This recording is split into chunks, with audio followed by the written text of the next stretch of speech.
अंजील को निकालें और उसका 27वां बाब और उसकी 63 आयत को हम पढ़ेंगे।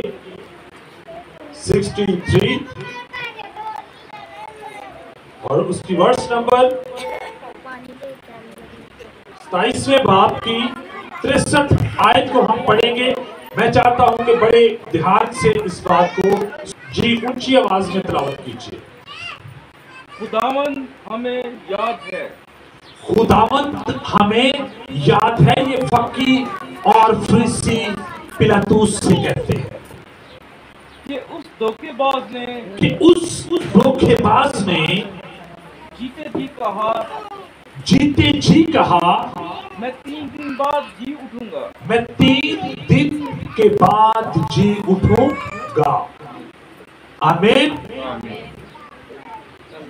गौर कीजिए इस बात पर जो अभी हमने यहां पर पढ़ी है।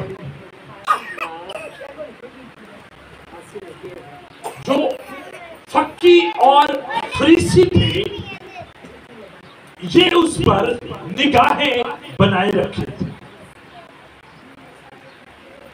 आज हम इस वाकयात को पढ़ रहे हैं एंड उसी वक्त जिस वक्त ये वाकया रूनमा हुआ था।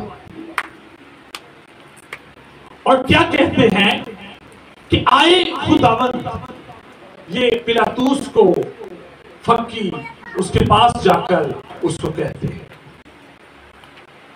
कि उस धोखेबाज ने अपने जीते जी ये कहा था कि मैं 3रे दिन जी उठूंगा। अब वो इसी बात को लेकर परेशान थे कि कहीं ऐसा ना हो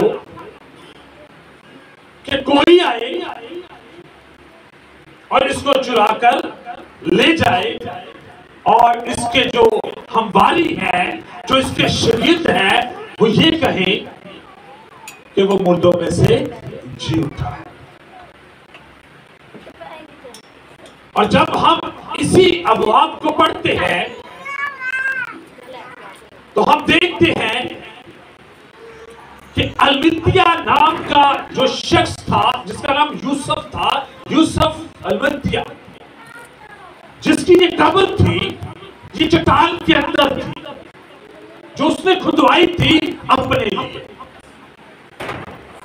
और उस आदमी ने इस डेड बॉडी को लिया और उसके अंदर रख दिया और उसके आगे एक बड़ा पत्थर जो मोहर लगाकर बंद कर दिया गया। और हम देखते हैं कि बाइबल मुकद्दस हमें फरमाती है कि कुछ लोग परेशान थे, वो हैरान थे एक आदमी कैसे मरकर दोबारा जिंदा हो सकता है। तारीख के अंदर, हिस्ट्री के अंदर हमें कोई ऐसी शख्सियत नहीं मिलती सिवाय जनाबे मसीह की, जो मरा भी और 3रे रोज मुर्दों में से अपने वादा के मुताबिक जी उठा। हालेलुया। जोरदार तारीफ करेंगे। और उन्होंने इजाजत मांगी कि हमें इजाजत दे कि हम कब्र की निगरानी करें, पहरा बिठाए। आइए जरा एक आयत को पढ़ते हैं। इसकी 64 आयत को 64 आयत को पढ़ दीजिए।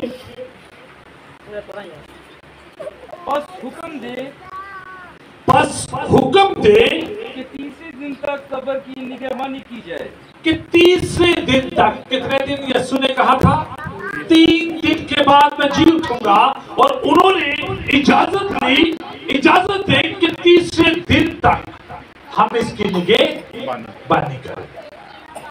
कहीं ऐसा ना हो कि उसके शागिर्द कहीं ऐसा ना हो ले जाएं आकर उसे चुरा कर ले ना जाए, और लोगों से कह दें कि वो मुर्दों में से जी उठा। और लोगों से कह दें कि वो मुर्दों में से जी उठा। ये और पिछला धोखा पहले से भी बुरा हो। ये और पिछला धोखा पहले से भी बुरा हो। क्या आप इस बात को समझ रहे हैं? पिलातुस ने उनको इजाजत दी कि जाओ ऐसा ही करो। उस कब्र पर जिस पर मोहर लगा दी गई, जिसके अंदर उसके बदन को रख दिया गया, निगरानी बिठा दी गई, पहरे बैठ गए, कहीं ऐसा ना हो कि हमारे साथ धोखा हो जाए, हमारे साथ फ्रेब हो जाए। उस पर निगरानी बिठा दी, निगरान उसकी निगरानी करने लगे। और बाइबल मुकद्दस हमें फरमाती है कि वो इस बात से परेशान थे क्योंकि उनके नजदीक कभी ऐसा वाकया रूनुमा नहीं हुआ था कि कोई शख्स मर जाए और तीसरे रोज मुर्दों में से जी उठे। ये उनके लिए बहुत हैरानकुन बात थी कि जो वो सुन रहे थे। और उन्होंने जब इजाजत ली, ऐसा एक इसकी 65वीं आयत भी पढ़ दे। पिलातुस ने उनसे कहा, पिलातुस ने उनसे कहा, तुम्हारे पास पहरे वाले हैं?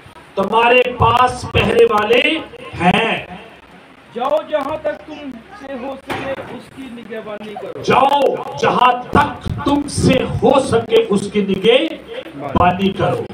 भाइयों मेरी तरफ जरा फोकस करें। क्या आपने सुना एक हुकूमत जो रोमन्स थी और बादशाह ने जिसे वो खुदावंद कह के पुकारते थे, उसने इनको इजाजत दी कि जाओ जहां तक तुमसे बन पड़ती है वो करो। आसे पासे इधर उधर निगरानी